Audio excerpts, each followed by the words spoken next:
Welcome to another beautiful teaching of the Alter Rebbe in Tanya.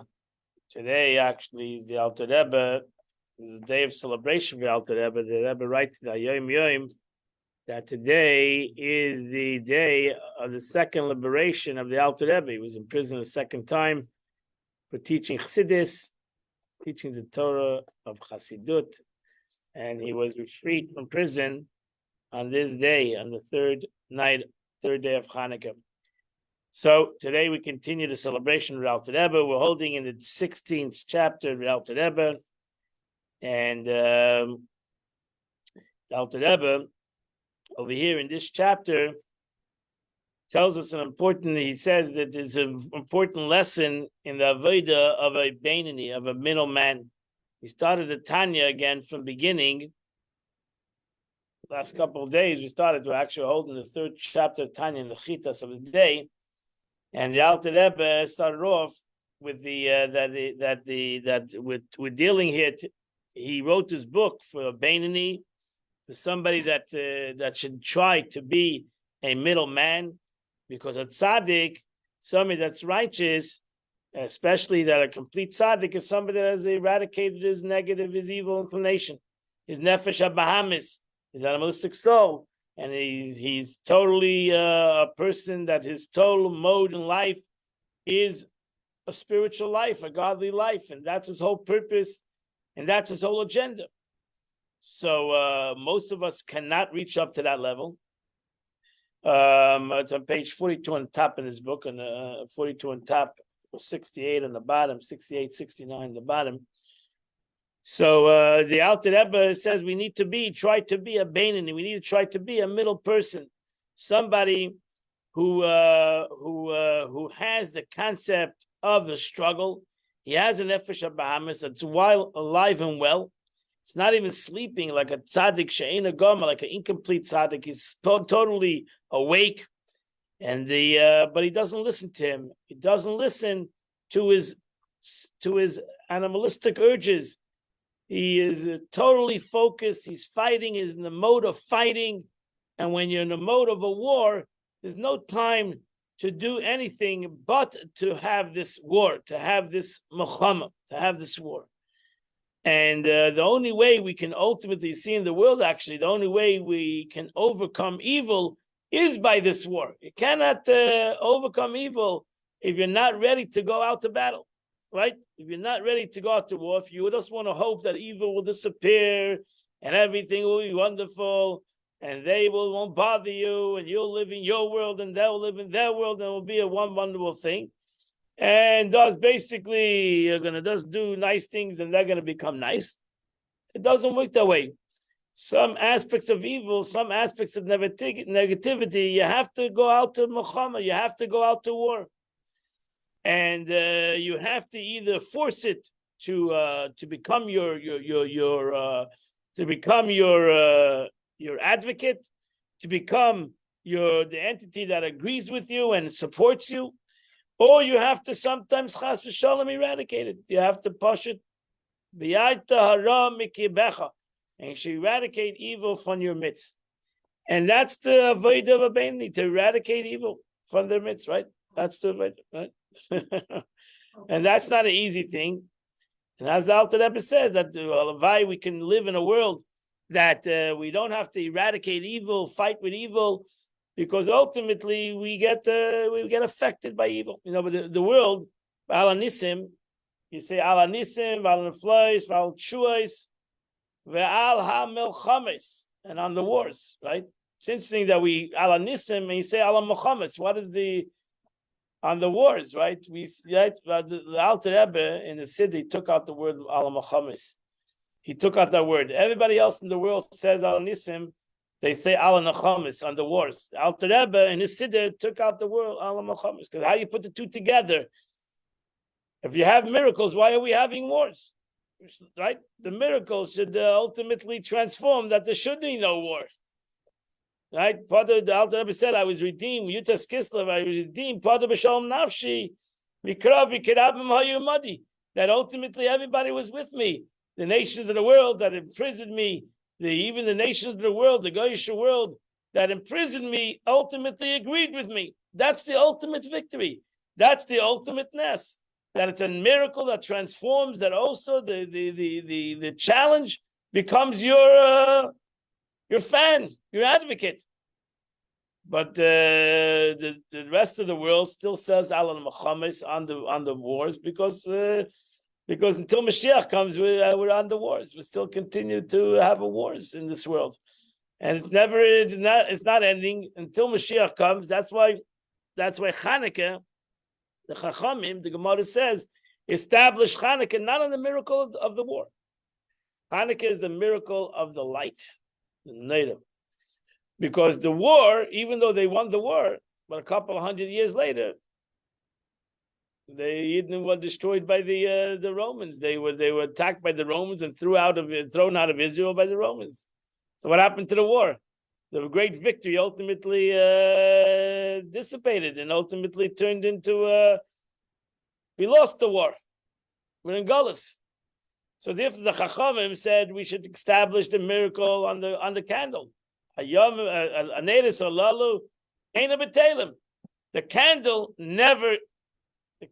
light never goes out. So even though you might lose the war, you might be in Gullus, you might be anywhere in the world. You didn't lit the candles, even in the concentration camp, right? You might be in a terrible place, but the candle continues. You didn't lose totally. Even though you lost the physical, but you still have the spiritual, and the neshama continues to shine. Hashem, the neshama of the candle of God, which is my neshama, continues to shine. So even in my body, that's important. When you bring this out, the Alter Rebbe says, even in a person who's in Gullus in himself, not in exile. Not talking about the general exile. He's in a personal exile, and which means that his soul, he doesn't feel his soul. He doesn't feel the neshama that's in him. It's not burning within him because he doesn't have a great understanding and great relationship with God. Nevertheless, he has a godly soul. He has a candle that's within him. Nevertheless, he still has this candle within him. The candle never goes out. We say it in the morning. He said in the morning, the neshama shenasata bi tahirahi. The neshama you put within me, even though I don't feel it and I don't see it, but the neshama shenasata bi, the neshama that you're putting within me, tahirahi, it's pure. Ata barasa, you created it. Ata yatzata, you formed it. Ata nafachta bi, you put it into me. So that neshama, which the Alter Rebbe calls, which the Alter Rebbe says, since you have a neshama, you have an ava misuteres. You have a hidden love. Every Jew has a hidden love of God. And that hidden love cannot be taken away from him. And therefore, not that a Jew ultimately wants to do whatever God wants him to do is because that's his hidden love. So even a Jew that says, I don't believe in God, I don't believe in Torah, chas v'shalom, I don't believe in anything, he still believes. Yisrael afa pi shechata Yisraelu. Why? Because he has this nefesh lekis, he has this godly soul that cannot be tainted, it cannot be taken away from him, and this is like a something that's within him, and that's why we need to work on a revelation of this neshama, the revelation of this soul. The Alter Rebbe, through teachings of the Rebbe, we know as the Rebbe taught the Tanya, we learned the Tanya the way the Rebbe taught the Tanya, and the Rebbe, if you ever learned by modern of the Rebbe, based on the Alter Rebbe's Tanya, Alter Rebbe's teaching, that the Rebbe learned that we need to always connect to the essence. We need, as Jews, to connect to the essence. We cannot wait to have an intellectual revelation, because if we're going to wait for having through our intellect a revelation, it's going to take us forever. So we need to be able to go straight to the light. That's why the Rebbe explains Chanukah in the most unique way of everybody that explains Hanukkah. If you know famous Gemara, my Hanukkah, and later in the Code of Jewish Law, in the Beis Yosef, there's many reasons. What's the miracle of Hanukkah? What exactly happened at Hanukkah? It's big arguments. What's the miracle of Hanukkah? How did this miracle happen? And they go bad. They give like 10 different ways, and everything is missing something. Whether the first day, the second day, every cup fill up, and there's a general question. The general question that's asked is we know in halacha you cannot light the menorah on an oil of a nes. Al pi halacha, you're not allowed to light the menorah on a miraculous oil. The Torah says openly you need to kosses lamer. You need to take an olive, a normal olive, and a normal oil, and you need to light on oil that is not miraculous. So that's why halacha says, how would they be able to light the menorah if they couldn't have a miraculous oil? So the answer is, you're allowed to light the menorah b'tumah. You're allowed to light the menorah in impurity. If the whole Jewish nation is impure, you're allowed to light the menorah in impurity. So really, they should have lit the menorah in impurity and finished. Why would they light the menorah that was a miracle? They're not light the menorah. So the Rebbe explains the lighting the menorah that it was such a miracle that it's not in the category, that the menorah lighting was not in the category of a normal miracle. The menorah lighting was that it burnt and it didn't burn.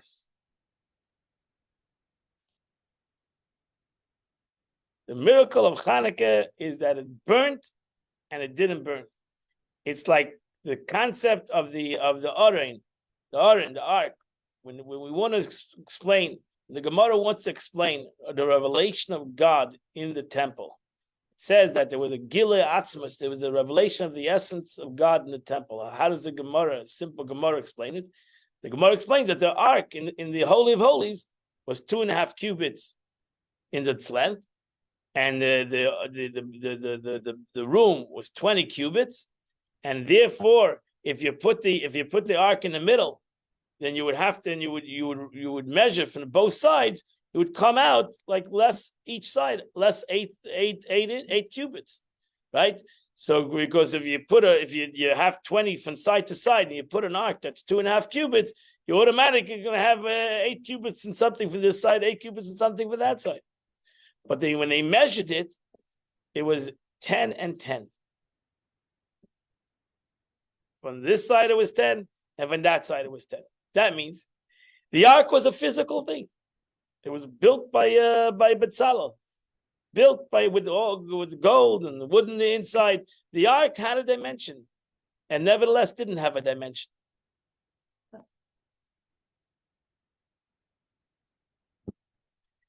That's what's called in Torah nimna hamnimnois, the impossible of the impossible. And who can do such a thing that you have both entities at the same time? Only God. Only God, right? No entity, no aspect, even spirituality cannot do such a thing. Nothing spiritual in the world of all worlds of spirituality can have such a concept. That's something that takes space and doesn't take space. The menorah burnt physically, but nevertheless didn't burn. It means it physically burned, and at the same time it didn't burn. And that's why it's not a normal miracle. That's why Haneda Salalu Ein Betelim. That's why this menorah will never ever cease. That means if the Mashiach comes, we'll still light the menorah. Why? Because if you have such a gilui, Ha'atzmus, you have the gilui of the essence of God in this menorah, therefore it's Eina B'Telem. It cannot be stopped, because it's not a concept of a revelation of God in the normal, even in the miraculous realms. Hanukkah Menorah is the revelation of the essence of God. And why did the Jews merit at Hanukkah to such a revelation? That's even maybe higher than even any other revelation that happened in their history. Is because they were Moshe Nefesh. That's what Mesiras Nefesh brings out. But Mesiras Nefesh, when Yidden go above their capability, Saiter Gebeirim Biyad Chaloshim. When Yidden are not afraid that the other side has Gebeirim and they're Chaloshim, Rabim Biyad Ma'atim, that they have a majority and a minority. Tameim Biyad Tahirim, they're so powerfully impure and we have a little light. And a Yid has no fear. When a Jew has no fear and he's ready to go on self-sacrifice, then you have that revelation. So we have the capability of that revelation. We're trying to reveal the essence of our neshama through our intellect, when we really need to reveal the essence of our neshama through Mesiras Nefesh, through putting ourselves aside. And telling ourselves that we have the capability, not because we're so smart, not because we're so great, not because we're so strong. You know why? Because that's the Eibishter gave us matana, the shomesh and the satabi. We have the capability not because I'm such a smart person. I have the capability because God gave me a gift. Ata b'chaita. The Eibishter chose this gift, and He gave us this gift. That's it. Nothing. It has nothing to do with me. The only thing it has to do with me is because God gave me this gift. And I should feel it as a schus. The God gave me this gift. Should feel it as a schus. And that's the Rebbe. That's the beauty. That's what the Rebbe says. That it's so important to take the menorah and to the world. That's why the menorah affects the world. We don't go eat matzah outside. We don't go read the Torah outside, even on Shavuos. We don't per se put sukkahs in all over the place. We put the menorah all over the place. Because only the menorah can actually change the world. The menorah can transform the world, has the power to transform the world and to change the world. Because we're pashut, when you light the menorah, you're pashut doing, you're revealing that the way the Eibishter and the world are one. There's no contradiction. There's no struggle between God and the world. There's not even a struggle between the concept of the godliness, which is infinite, and the world, which is finite. There's no struggle. They actually work together. The menorah was burning, and it didn't burn, like the burning bush. It was burning, but it didn't consume. That doesn't happen in a natural way. Only the Eibishter can show that something can burn and not burn at the same time. So I have a question. If I were there looking at this menorah that burns into, what would I notice? You would notice that it's burning. It's mamish burning like a regular oil, but it's not burning. It's not going anywhere. It's burning, mamish like a regular candle, and it's still there. It's still there. So that doesn't make any sense. It's not like it's burning and it refills. Some people say they burned it out and it came back. Some people say that they divided it into eight things and only a little bit burnt a lot. And it burned for 8 days straight. It's always burning. Always burned, but it burnt. But it burned. But it's continued. It burned, but it didn't burn. It consumed, but it didn't consume. It's still there. Because it's still there. Yeah. And it didn't consume itself. And that's why the first day is a miracle. That's why most Mefarshim have a problem with the first day. How is the first day a miracle? There was enough oil for the first day. So what's the miracle of the first day? Then that's just, some people say it's the war. We have all arguments. Some people say they divided it, and then the first day is a miracle. So every problem you have a problem, and that's why they lit the menorah. They were Mesiras Nefesh.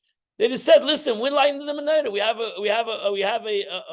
have a bottle of one bottle of oil. We'll worry about tomorrow. What's going to happen tomorrow? Right now, we don't want to light the menorah on pure oil. We want to light the menorah on pure oil." So they lit the menorah, and they saw that it burnt. It was burning. The light was burning, but it was not burning. It did not consume. This is like the burning bush. So what's the first miracle? The miracle that they even found one jar that was pure. That's the miracle. That's why some of Shemot that the founding is the first day. Again, there's a lot of, because we have a problem with the first day, or we have a problem with the last day. We lit The it first day 'cause just they to had a light. bottle. We Right, so lit they it say, because what's the first that's day? all we had to light. When's So the best again, time so to then get if out you of say the prison? bottle, then again, the miracle is in the finding of the oil. The Rebbe says, no, the miracle is not in the finding of the oil. The miracle is in the burning of the oil. Finding of the oil is a wonderful miracle. That's a miracle. That's like a regular miracle that happens. You find oil. That they contaminated all the oil. Actually, the Yevonim didn't throw out the oil. There was a lot of oil. Right. It was impure. That's all. It was just impure. They impurified the oil. Exactly. Right. So there was a lot of oil. They impurified the oil. They left. So it was a miracle. They left one bottle. That's like any other miracle. That's one miracle. But then you build on that. Right. Then you build on that. It's the burning of the oil. I'm saying what the Rebbe wants to say. The Rebbe wants to say the miracle, not the finding of the oil. That happened that day. The first day, the miracle itself is that it burnt and didn't burn. Every day, the miracle was that it burnt and it didn't burn. That they found the oil is like a regular, normal miracles that happen in the world. That the menorah, even the first day, burnt and didn't burn, is a miracle of miracles. Right. Is a miracle of miracles. It's Of not course, even. I agree with you. You cannot put it in a gather of a miracle. So I just meant it was part of that. Happens. Right. And a miracle is something that happens because of something. The Eibishter doesn't want it to, like, for example, like the story of the Gemara. The Gemara says a story that once, I think it was Rav Huna, I'm not sure the Rabbi's name, so I apologize. He wants to send his daughter to buy oil for Shabbos, and the daughter by mistake ran out of Shabbos. She bought vinegar, and it came out of Shabbos right before Shalich Benchen, and she realized it's vinegar. So she was crying. So the sage asked her, "Why are you crying?" So she said, "Well, now we have no oil to light the Shabbos candles. Why? Because I bought vinegar." So the sage said, "The one who says oil can light can have vinegar light." And she said, "Pour the vinegar into the thing, and the vinegar will light." And kachava, a miracle happened, and the vinegar lit. That's a miracle. That's a miracle. That's the changing of a nature. The Eibush changed nature. Vinegar doesn't light, but the tzaddik guys, the tzaddik has the power that vinegar should light. Say the same thing about Shem Tov. Once he was sitting with his talmidim the whole night, and the candle burnt out. So they what are you gonna do? It's pitch dark in the room. You have to stop the farbrengen. So he said the same thing. He said, "Go take the icicles from the outside that's hanging on off the roof. The roof. Take the icicles, bring it in, and we'll light it." The one who says, "Oh, light." That's what they did. They put these icicles in the room. Oh and my gosh! And the Baal Shem Tov made a miracle. Okay. Wow. He changed the nature of things. But that's not the ultimate, because they don't change nature. The ultimate, that's the beauty of this miracle. We didn't change anything in nature. The oil burnt, like any natural oil burns. The Eibishter made a miracle that it burnt and it didn't burn. That's the ultimate concept. That doesn't show in a miracle. That shows on the Eibishter himself, because only the Eibishter himself, so to say, can make something happen and not happen at the same time. Like the Aron was a built thing. It was there. There was a physical entity. And the same moment as it was physical, it was not physical. That is something, that's Nimnam, that's Atzmus. That's what Chassidus, you learn Kabbalah, that's Atzmus. What is the Eibush? The Eibush is the paradox. You cannot say God is infinite, and you cannot say God is finite. He's both finite and infinite at the same time. How does that make any sense? Because the Eibush created both. The Eibush is both finite and infinite at the same time. And therefore, because that's Atzmus. Atzmus is because he is, not because of any entity. The second you say he's infinite, that means he's not finite. The second you say he's finite, that means he's not infinite. So that the Eibishter can take a finite thing and make it infinite, or the Eibishter can take an infinite thing and make it finite. That's a miracle. But that finite and infinite come together, that's Atzmus. That's not a miracle. Oh. That's not a miracle. Finite and infinite coming together, that's the Eibishter. That is God. That's not a miracle. That is God. That's why the Beis Hamikdash was a revelation of God. It's not a miracle. Like the Gemara says, there were certain miracles that happened in the Beis Hamikdash. There were a lot of miracles that happened in the Beis. The Gemara says there are 10 miracles that happen in the Beis Hamikdash every day. But we're not looking for miracles. We're looking for God. We're looking for God. We don't want miracles. We want revelation of God. That's what the Alter Rebbe would say. I don't want you Gan Eden. I don't want you Elam Ha. I want you. What are you giving me prizes? What are you giving me gifts? What are you giving me? I want you. That was Moshe Rabbeinu. Wow. Moshe Rabbeinu said the same thing. You know what? All these things, wonderful. It's all wonderful. I want you. I want Panecha. I want to see your face. I want you. I want you. And the truth is that Moshe Rabbeinu, Taka, didn't merit, but ultimately through, the Rebbe says, through Moshe Rabbeinu, ultimately we all can merit it. Moshe Rabbeinu accomplished that in the world, that we be able to, when Moshe Rabbeinu begs for something, it's not, what do you think, Moshe Rabbeinu begs for something and it doesn't ultimately come into the world. Why Moshe Rabbeinu would ask, why would Moshe Rabbeinu ask something that he cannot have? What is he? He's a child. I want something. The father says, I can't give you. You're too young. Like sometimes the parents say, I'm the boss. You know, I'm the parent. You're the child. You cannot have it. Moshe Rabbeinu, if Moshe Rabbeinu knew he couldn't have it, he wouldn't ask for it. Moshe Rabbeinu knew we could have it. We could have it.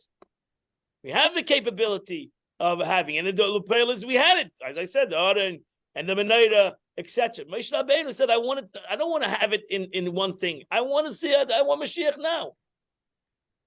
I want to see Mashiach now. I want to have that the Gashmis and Ruchnias come together as one. Because only the Eibishter can bring Gashmis and Ruchnias as one. That's why it says that Mashiach comes. The Eibishter is going to ultimately, we bring Mashiach to the world. But who's going to transform the world? Is God. And what's the transformation of the world? The world's going to stay in the world. We're not going to change anything, the physical world. Nothing's going to change in the physical world. The world's going to, says, the world's going to continue as a normal world. And at the same moment, there's going to be a concept of revelation. And that's something that's hard to comprehend. Even the Rambam says, how is that possible? How is it possible to be a physical world and a spiritual world at the same time? I understand how there's a main, like today, we have mainly physical and we learn about the spiritual and we try to connect to the spiritual and we inspire ourselves with spirituality. But is there a revelation of spirit? Do I feel I'm spiritual? Is there a true revelation? Is there a revelation of my soul that I walk with my soul, my godly soul and me walk together? Maybe you. Some people live with Mashiach, Mendel B'Tepsk, he had to smell the outside world to see if Mashiach, he lived with Mashiach. A Tzaddik Gomer lives with Mashiach.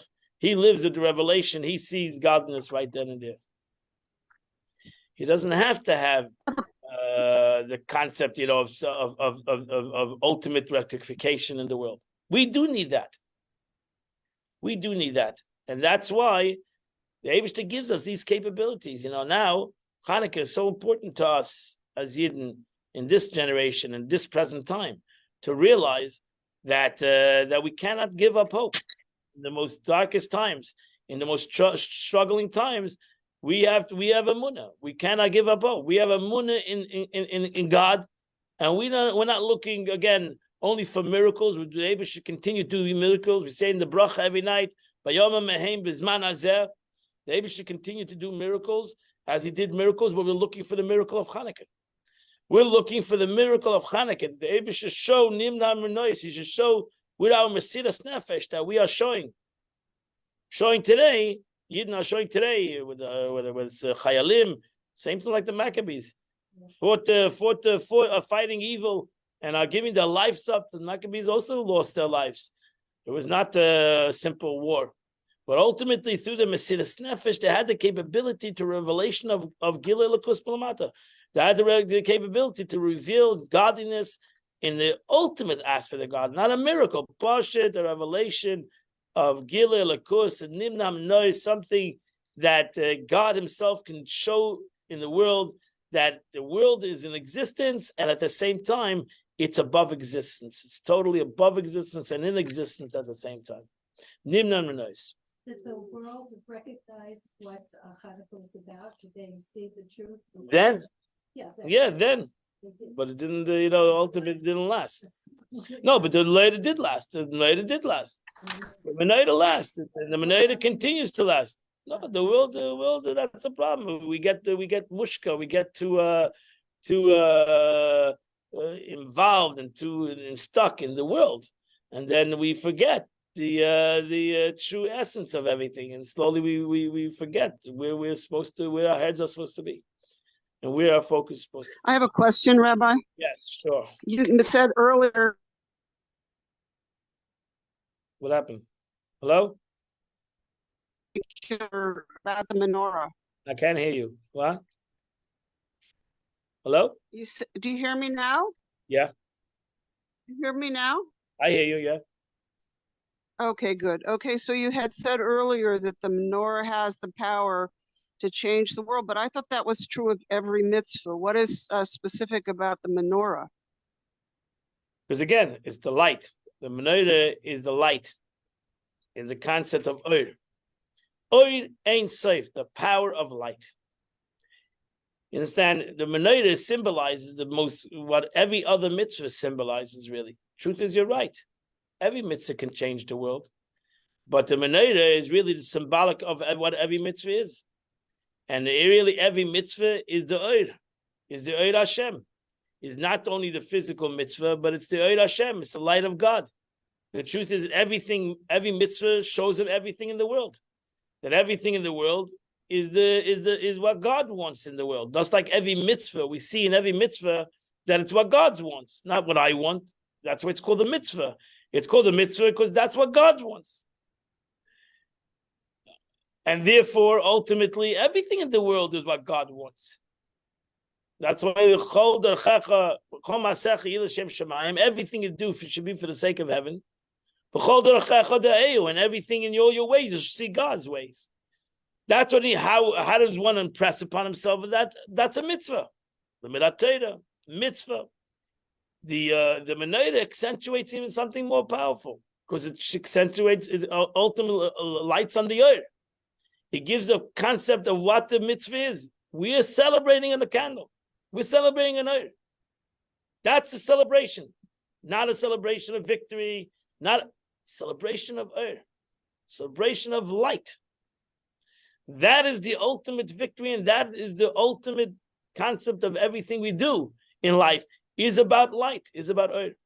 So therefore, in essence, revelation of God, revelation of self. And therefore, Hanukkah emphasizes that. What most of us think that we have to give up self to reveal earth. We have to give up self to reveal soul. Hanukkah teaches us no. That there's no contradiction between self and earth. There's no contradiction between the self and your essence. They're the same thing. They actually work together, even though you think, wait, the neshama is a spiritual thing. I'm a physical thing. So they're opposites. They contradict each other. Physicality and spirituality contradict each other. That's the way it is. When something is spiritual, it's unlimited. Something is physical, is limited. They contradict each other. So somebody has to give in. Either the spiritual has to give in, or the physical has to give in. Comes the Hanukkah, it tells nobody has to give in. Because both were created by God to serve the purpose of God. So therefore, there's the beauty of the neshama, and there's the beauty of the guf. And both together don't take away from each other. And that's the miracle. It burns, but it doesn't consume. It doesn't consume. It doesn't change anything. One hand it burns it. The neshama needs to take over your body. And at the second moment, but the neshama realizes the greatness of the body. The neshama doesn't want your body to disappear. The neshama wants your body. He wants your body to be as healthy and well and excited and be the body. And at the same moment, to be the neshama. Only the Hanukkah menorah emphasizes this concept No other mitzvah emphasizes this concept. Because everything else is the bittul of self. You have to mavata yourself. Give it time. Give it. The Menorah teaches us about the light. And the light doesn't change anything. One of the Rebbe says, one of the beautiful things you learn of the Menorah, the light, is that the candle, you can light many candles, whether it's other people's candles, your own candles, and the light never diminishes. Right? Any other thing you do, it takes away from time. You put on tefillin, it takes away time. That's why people don't want to do a mitzvah. It's time, money. The Menorah shows that nothing is taken away. Nothing is taken away. You're lighting 100,000 candles, 1 billion candles, and it still is the candle. It's the same candle is there. It didn't lose anything from its own self. It lost nothing. That's the beauty of a candle. It gives and it never loses anything. It says the same candle. Where do you have that? If I give you money, it's stuck. I lose my money. Right? That's the point. You have to give till your hurts. So that means it's affecting me. I'm giving you, I don't have. Here I'm giving you and I still have. And I can give you an unbelievable amount of it and I still have. I don't diminish nothing. I've lost nothing. And that's the beauty of this, of the lesson of this lesson, of the concept of to realize that a Jew needs to awaken up his essence. We are always working on geluyim, on emotions, on intellect. We need to push it, awaken up our essence, and that's why you look at it. We started this last week. The Beinoni out that Rebbe says needs to awaken up his soul like a burning fire, because his soul is like a candle. His soul is a burning fire. And this fire wants to burn, and this fire wants to glow, and you're not going to lose anything out of it. You're only going to gain. There's no loss. There's only gain. And that's why we compared Ner Hashem, Nishma Sudden. That's what we compare the soul of the soul of man to a candle. And Alavai and Epsidis compares this your neshama to the candle of the Menorah, right? There's 7 branches of the Menorah. It says, it's brought down. Why 7 branches? Because there's 7 kinds of Jews, right? The 7 branches is the 7 middays. That's why the 7 branches in Menorah, the Beis Hamikdash. There were 7 branches in the Menorah, which was the 7 kinds of Jews, 7 emotions. Then you come to the Menorah of Hanukkah, which is 8 branches. And that shows again on the Mesiras Nefesh. That shows an above your emotions. That's what it says in Hanukkah. The Menorah, Chas v'Shalom, the Menorah in the Beis Hamikdash was bottled. Right? We lit the Menorah for thousands of years, and then we don't light the Menorah anymore. The Menorah is not lit in the Hanukkah. The Menorah in the Beis Hamikdash was bottled. It came to an end, Chas v'Shalom, after the destruction of the temple. But the Menorah will never come back. The simple Menorah we light, even when the Menorah, the Beis Hamikdash, Shemish Shem will come back, this Menorah, 8 candles will continue. Because this is the, what? There's so many menorah miracles this last month. Baruch Hashem. We should see the ultimate miracle. Yeah. That this Menorah will bring back the Menorah. This Menorah, our Mesiras Nefesh, our 8 candles, will bring back the 7 candles. We'll bring back the 7 candles. We'll bring back the Menorah that Kulei Zab. We'll bring back the Menorah, the 7 candles of Menorah, even though there's 7 emotions and 7 different kind of Jews. But it's Miksha Achas. It'll bring back the concept of Miksha Achas. The Menorah was symbolic of Miksha Achas. It was one piece of gold. So even though it had 7 branches, which is symbolic to 7 different kinds of entities and 7 different kinds of Jews, but at the same moment, it was Miksha Achas. It was one stick gold. It was one piece of gold. Because the whole Jewish nation is one big Shachas, one piece of gold. At the same time, that's the beautiful thing again.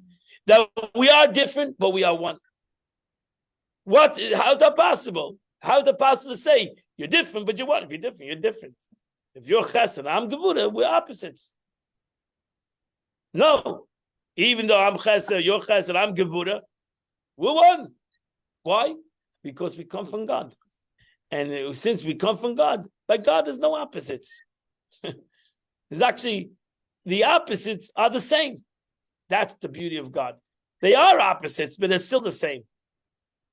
So there's no war. There's no war in that concept. Two opposites attract.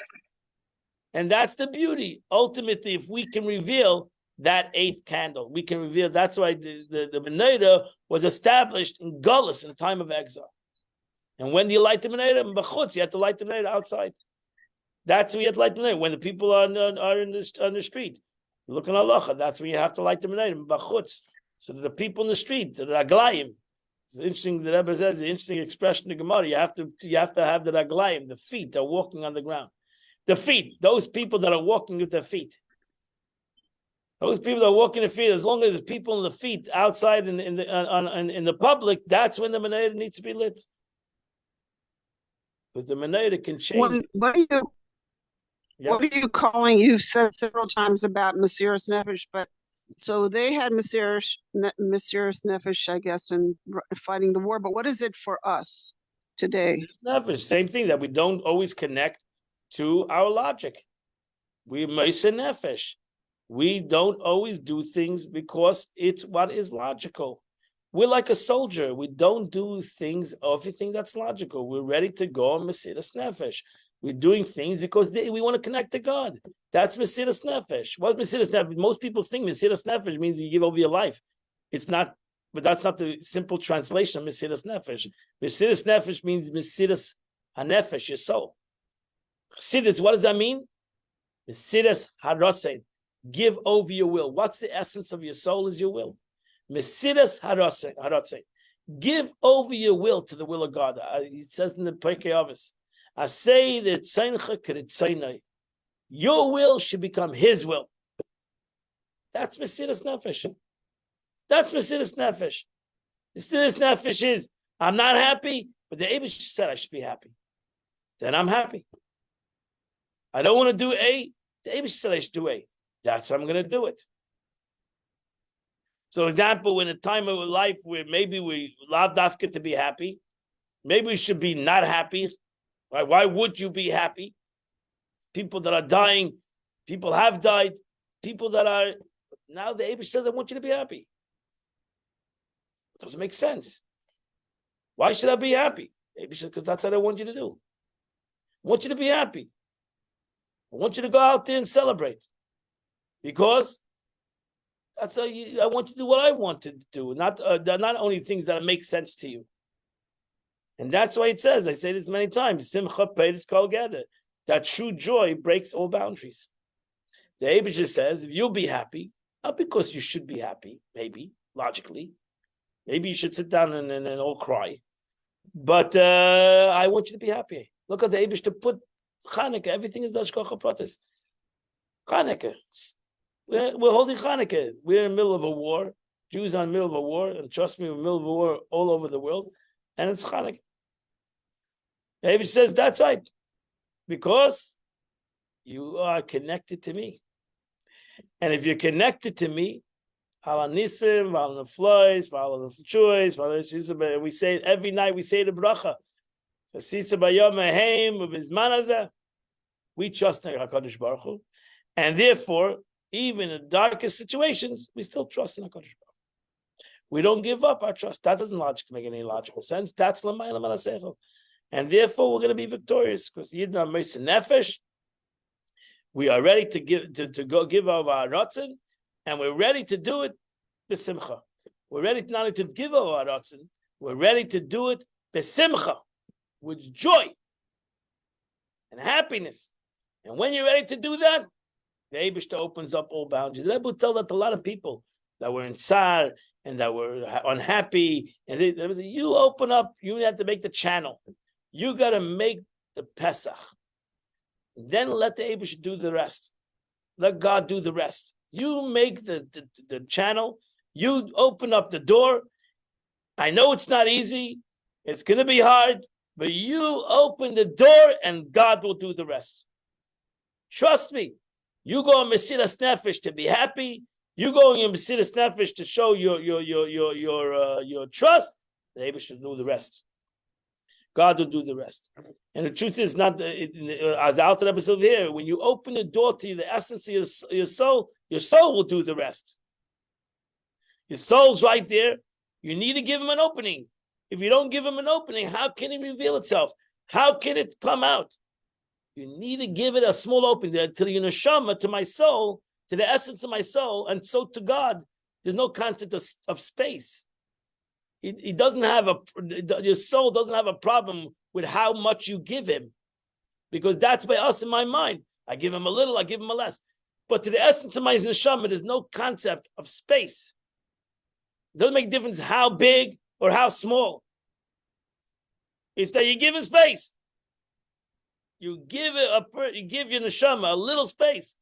By your neshama, it's a big space, because now he has an opening, and now he can transform things. Now he can change things, and now we can make it better. And that's why we learn Chassidus. Asarusa Tata is Asarusa de Leila. You need an awakening from below. The Eibishter waits for an awakening from below. If there's an awakening from below, there's an unbelievable response from above.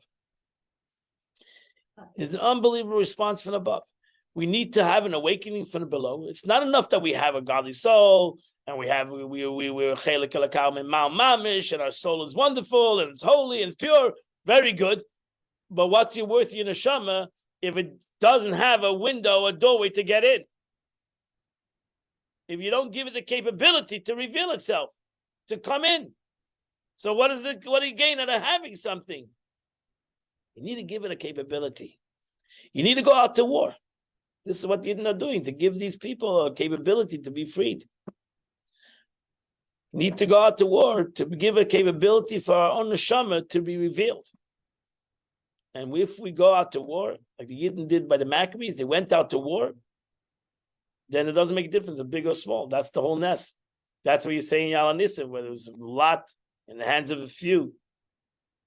Wicked in the hands of tzaddikim. Tameim, biyata hayrim.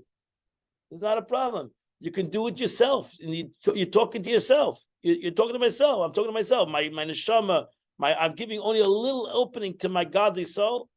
My animal still is all over. But it's going to be put into the hands.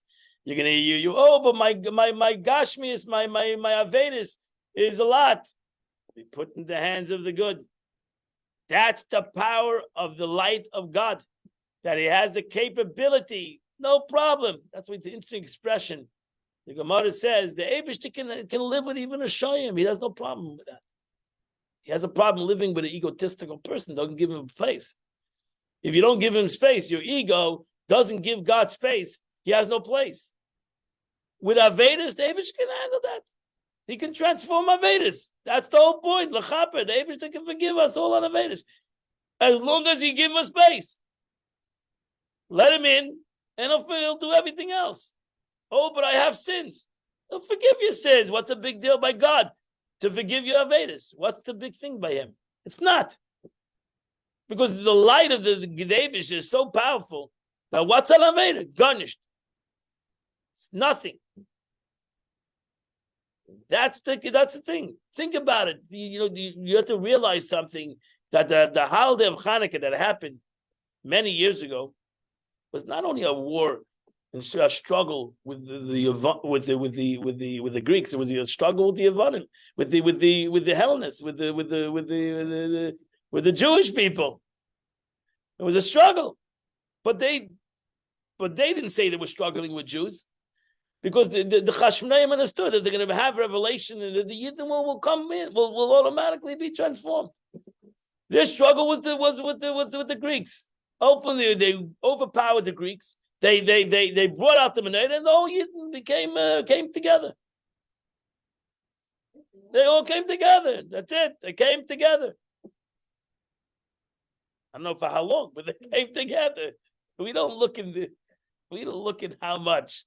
We need to have, as the Rabbi says, we need to have moments. We transform the world in moments. We're not into quantity. Right? We're going to transform the world, right? We're bringing Mashiach to the world. Are you serious? The world is 8 billion people. You guys are only 15 million. You're not even a percentage. We don't go percentage. We're talking about earth. We're talking about godliness. What kind of percentage are there in that aspect? There's no concept of percentage. It's not a concept of percentage. Abraham doesn't go percent. We're talking about God, and we are going to transform the world because we, by revelation of God, we're going to transform the whole world. We're going to make this whole world a better world. We're not going to destroy anybody. We're not going to eliminate anybody. We're going to elevate everybody. But when Mashiach comes, even evil will be transformed. Yes, even evil will be transformed. Right now, we're struggling in evil because when Mashiach comes, even evil will be transformed. That's it. It'll be transformed. Brought down. Even Amalek will be transformed. Terrorists will be transformed. Whatever. Yeah. What's wrong? That everybody will be transformed. Why? You don't accept? Everybody will be transformed. It says Amalek will be transformed. Even Amalek will be purified. Everybody's to be transformed. Right now, we have to kill the outer. You have to go back to Rama. You have to ultimately destroy evil because you can't transform it. Some aspects of evil cannot be transformed at this time. And you have to eradicate it. But Mashiach comes to be revelation of God in the world. Kol basar. That's our prayer. That every flesh will know God. And every flesh will not only, it's not an exclusive, we're not looking for an exclusive revelation. We're not looking for exclusive goodness. We don't want to be good by us. We want to be good by the whole world. That the whole world should be good. Everybody should be good, and the evil should transform. That's what the Alter Rebbe says. That the ultimate padiyah, the ultimate victory, shalom, is not that you get rid of your enemy. No, that your enemy becomes your friend. Not only your friend, it becomes your advocate. That's the ultimate victory. Getting rid of people, that's the victory. That's a victory, but that's getting rid of something. That's not peace. That's eradicating somebody else for peace. That's not peace. I got rid of the entity that is fighting with me. Peace is that the entity that was fighting me says, you know what? I made a mistake. I'm coming to ask forgiveness. That's the ultimate aspect of peace. So the ultimate your nefesh, you destroy your nefesh b'hamas, you destroy yourself. Oh, the ultimate aspect of peace in yourself is that your animistic soul says, you know what, you're right. I'm going to help you. I have certain qualities, and I'm going to use up my qualities for you. That is true peace. That is peace. That's shalom. There's a true peace. There's not a. We're not looking. Are we looking for the death of our enemies? No. We want them to do tshuva. We want them to repent. Because now we have no choice. If somebody comes to kill you, you have to kill him. You can't make peace with such kind of people that they want to kill you. Halavai that they would all do tshuva. And there'll be true peace. Right? They'll all do tshuva. One of the famous thing, we say it every day on Yom Kippur. We say, let it come an end to sin, not to sinners. We want to end to sin. We're looking to eradicate sinners. Why? Everybody should do tshuva. Evil should do tshuva, and this should be good. That's the ultimate concept. That's halavai. Halavai, we can do that. The son of Hamas, the tshuva. What? The son of Hamas. Yeah, right. Yeah, well, it can happen. You have some German worse people that their grandchildren became Yidden. Well, that's the ultimate. What we want. That's the point, to kill everybody. That's not gonna. That's the Eibush Christ. What did they say that when even Mitzrayim was being drowned? The Malachim wanted to sing, right? David says, "My creation. I'm happy that they are sinners. I'm happy that they're terrible people. That makes me happy. I wish they would all be good people. Why can't we all be good people? But we're living in Golus, and until Mashiach comes, when there's no revelation, the darkness of darkness and darkness, that even people can kill people, and they use God's name too. That's the darkness of thing. That they're screaming, they're killing in God's name. They're using God. That's the biggest chil Hashem, that they can use God's name for the concept of murder, which is crazy. Halavai, the world will realize that. Halavai, that they themselves will realize their stupidity, their craziness. But until then, if somebody comes to kill you, you need to kill him first. There's no other choice in the world that we're living in right now. That's the reality. That's why we pray for Mashiach. We're praying for Mashiach, not only for ourselves. We pray for Mashiach for the whole world. The Gila Lakus in the whole world, that the whole world will be elevated. And the world's going to be elevated, and the world will stay the way it is, but it'll be a beautiful world. It'll be a world of kindness, a world of godliness, and everybody will put down they'll take what does the prophet say? They'll take the swords and turn it into plowshares, and that's it. So that's what we need to do. That the nations of the world will stop fighting, because that's their evil. They only know how to live on the sword, and that's their life, is the sword, and they need to change that. We need to elevate them. And the truth is, the world has come a long way. The world has come a long way. It's been a better world. We still have these pockets of evil, and they're very strong evil. But the world has come a better way, a much better way in many aspects. So that's what the Rebbe felt. We are in a messianic time. Because the truth is the truth. And Baruch Hashem, Taki, you see, even if you have all these, the majority of, even take America, are good people. Baruch Hashem, majority of people are good people. Yidden, Goyim, they know the truth. We know what's good and what's evil. And then Baruch Hashem, you'll always have those people that they need to be. Then they're stupid. Most of these people are marching. They have no knowledge. They don't know what they're talking about. They have no idea. They're being paid to go there and do these things. And that's darkness of Kabbalah. We have to deal with it. We cannot give into it. We cannot hide from it. We cannot become less because of it. We have to deal with it. And that's by dealing with ourselves, by revealing greater self. The more we reveal greater self, the more you reveal the truth to the world. And ultimately the world will be transformed. Okay, wow, we never got anything in.